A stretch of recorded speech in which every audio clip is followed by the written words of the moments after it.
Let's chat about debt for a bit. If you're in your 50s and you're still carrying debt, you're not alone, and you're absolutely not out of time. But the clock is ticking louder now than it ever has before, and that's actually your greatest motivator. Every single dollar you owe is stealing from your future retirement, your peace of mind, and the freedom you have worked decades to deserve. Today we're going to change that. We're going to talk about exactly how to destroy your debt fast, build habits that stick, and undo years of financial patterns that have been quietly working against you. Stay with me because by the end of this video, you're going to have a real plan. Not just inspiration, but actionable steps you can start using today. So let's start with the honest truth. Most people in their 50s carrying debt did not get there because they are irresponsible or lazy. They got there because life happened. Medical bills, divorce, helping adult kids, job loss, keeping up appearances, using credit to bridge gaps during tough months. Sound familiar? The problem isn't your character. The problem is that nobody ever taught you a real system for getting out. Nobody taught me either. And without a system, you default to minimum payments, vague intentions, and hoping something changes. Something is going to change today, and that something is you. The very first thing you need to do before anything else is sit down for a financial truth session. This is a non-negotiable first step. Clear an hour, make a cup of coffee or tea, close the door, no phone, no notifications, no distractions. Open your laptop or grab a notepad and list every single debt you currently have. Every one. Credit cards, car loans, personal loans, medical debt, anything you owe to anyone. For each debt, write down the total balance owed, the interest rate, the minimum monthly payment, and the due date. This exercise alone is going to feel uncomfortable for a lot of people because many of us have been avoiding looking at the full picture. But here's the thing about avoidance. It does not shrink the debt. It just lets it grow in the shadows while your stress grows alongside it. When you drag everything into the light, the fear starts to shrink immediately. That's not just feel-good advice. That's how your brain actually works. The unknown is always scarier than the known. Once you know exactly what you're dealing with, you can fight it directly. I started with around $40,000 in credit card debt, a car payment of $600 a month, insurance for that car at $150 a month, a personal loan of $20,000, and probably 3 times more subscriptions like Netflix or Dropbox or Xbox Live that I remembered signing up for. Once I totaled all of that up into a single monthly amount, it was like a kick in the gut. Now, once you have that complete picture, the next habit you need to build is a weekly or monthly money check-in. Set a recurring alarm on your phone every single week or month, same day, same time, 10 to 15 minutes maximum. During that check-in, you look at your account balances, review any spending from the past week or month, and confirm you're on track with your debt payments. This one habit alone prevents the kind of financial drift that keeps people stuck for years. Most people only look at their finances when something goes wrong, when a payment bounces or a bill arrives that surprises them. The weekly or monthly check-in flips that completely. You're in control now, not reacting. Next, let's talk about your debt payoff strategy, because having a list is not a plan. A plan tells you exactly which debt to attack first and how. The debt snowball works remarkably well for most people because it's built around human psychology, not just mathematics. You take your list of debts and reorder them from the smallest total balance to the largest, ignoring interest rates completely for now. Continue making minimum payments on every single debt except the smallest one. On that smallest debt, you throw every extra dollar you can find every single month until it's completely gone. The moment it's paid off, you take everything you were putting toward that debt and roll it into the next smallest debt. Each time you eliminate a debt, the amount you can throw at the next one grows, just like a snowball rolling downhill, getting bigger and faster. The reason this works so powerfully is the psychological momentum. Paying off a complete debt gives your brain a genuine reward signal. It creates a feeling of progress and winning that keeps you moving forward rather than quitting when the process feels slow. Now, here's where your 50s actually give you an advantage you might not have considered. You likely know yourself pretty well by now. You know your spending triggers. You know the situations where you overspend. You know the habits that drain your account without you realizing it. That self-awareness is enormously powerful if you use it deliberately. So let's talk about the specific habits you need to examine and replace. Bad habit number 1 is treating your credit card like extra income. This is the most common financial trap for people who grew up relying on credit to smooth over rough patches. This was by far my biggest weakness. The replacement habit is simple, but requires genuine commitment. Pay with cash or your debit card only for a defined period of time, say 90 days. This creates friction at the point of purchase and naturally reduces impulse spending. When you physically hand over cash or see your checking account balance drop in real time, you spend less. Research and real-world experience both confirm this consistently. Bad habit number 2 is making only minimum payments and feeling like that counts as managing debt. Minimum payments are designed by lenders to keep you paying for as long as possible while maximizing the interest they collect from you. A $10,000 credit card balance at 18% interest with minimum payments can take over 20 years to pay off and cost you double what you originally borrowed. The replacement habit is committing to paying at least double the minimum on your target debt every single month and finding creative ways to come up with that extra money if your current cash flow does not support it. Which brings us to the critical question of cash flow. You need to know your number.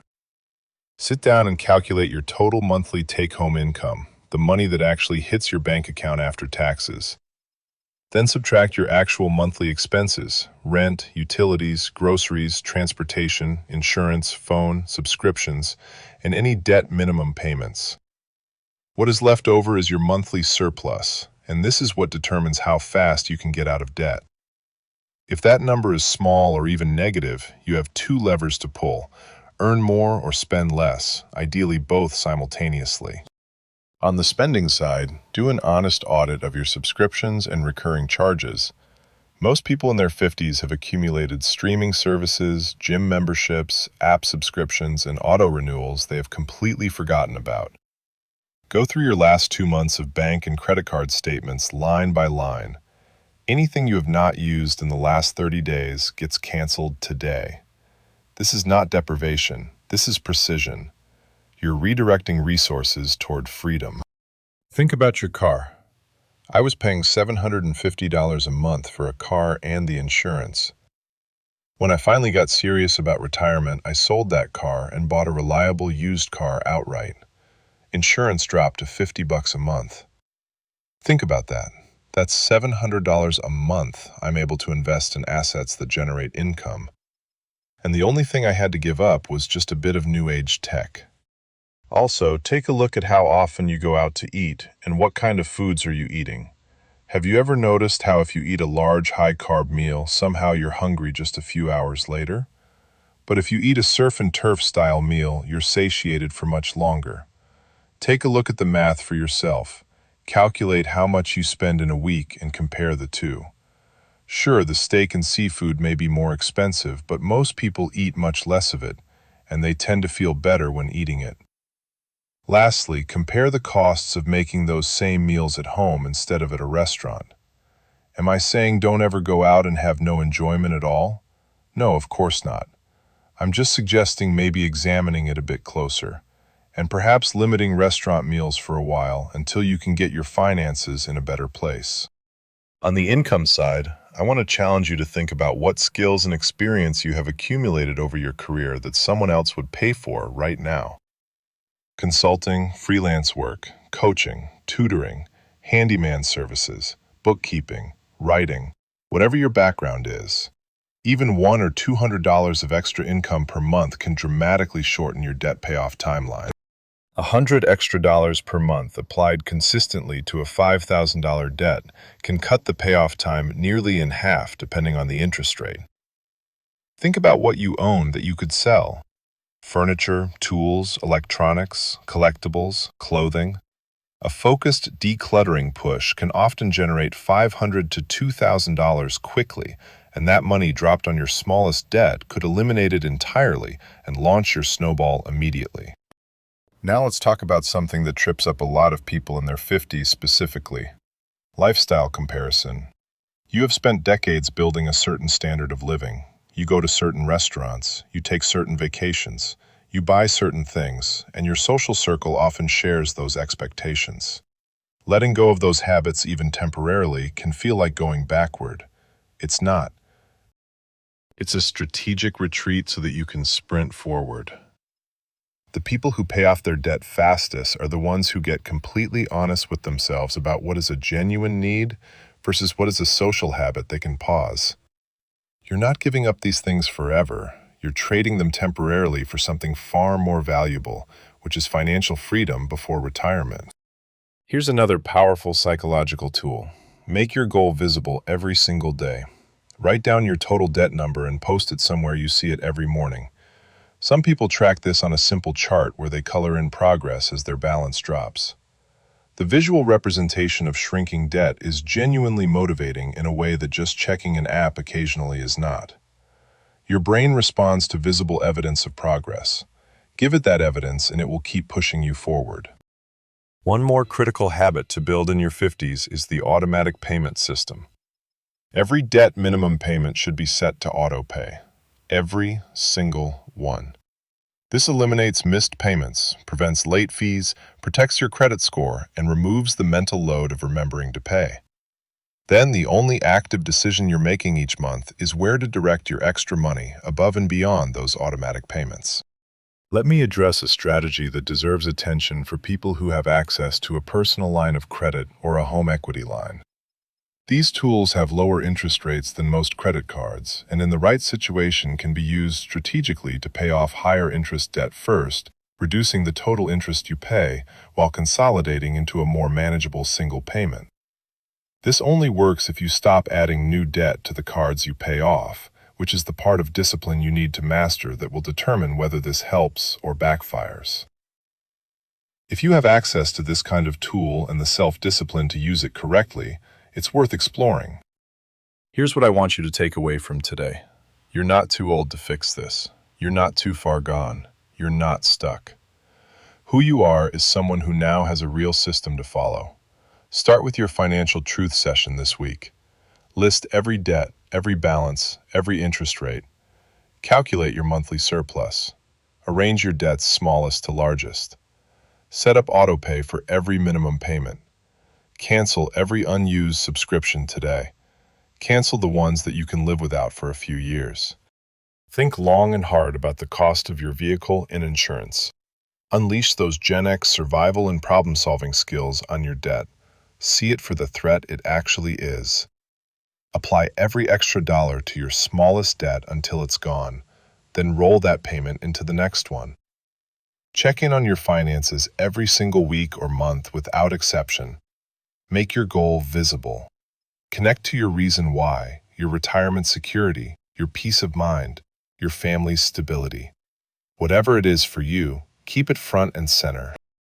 People pay off significant debt in surprisingly short time frames when they stop treating it as background noise and start treating it as their primary financial mission. Your 50s are not a sentence. They are a starting line. The decisions you make right now about how aggressively you attack this debt will define the quality of your retirement.